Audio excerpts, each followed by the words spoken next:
Pour faire le tableau de signes de cette fonction, on remarque d'abord que dans les premières parenthèses, on a une expression du second degré, et actuellement les seuls outils que l'on a, c'est les tableaux de signes du premier degré. On va donc un petit peu modifier l'expression analytique de cette fonction. X carré moins 25, c'est un produit remarquable, c'est x moins 5 fois x plus 5, et je recopie fois x plus 1. Et cette fois, du coup, la fonction est une expression d'un produit de trois fonctions du premier degré. Pour ce qui est des racines,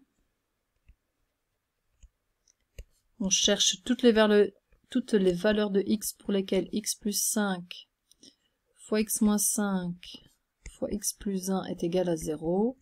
C'est ce qu'on appelle une équation produit nulle. Soit x vaut moins 5, soit x vaut 5, soit x est égal à moins 1. Ces trois nombres-là, on les indique dans le tableau de signes. Et on va créer trois lignes intermédiaires pour pouvoir connaître le signe de la fonction f. En fait, on va faire une ligne pour le signe de x moins 5, une ligne pour le signe de x plus 5, et une dernière pour x plus 1. On range les racines dans l'ordre croissant, moins 5, moins 1 et 5.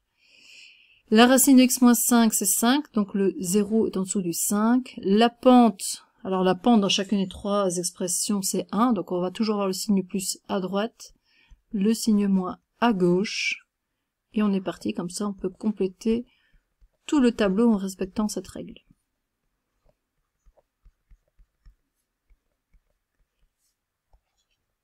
Dernière étape, c'est obtenir le signe de la fonction f.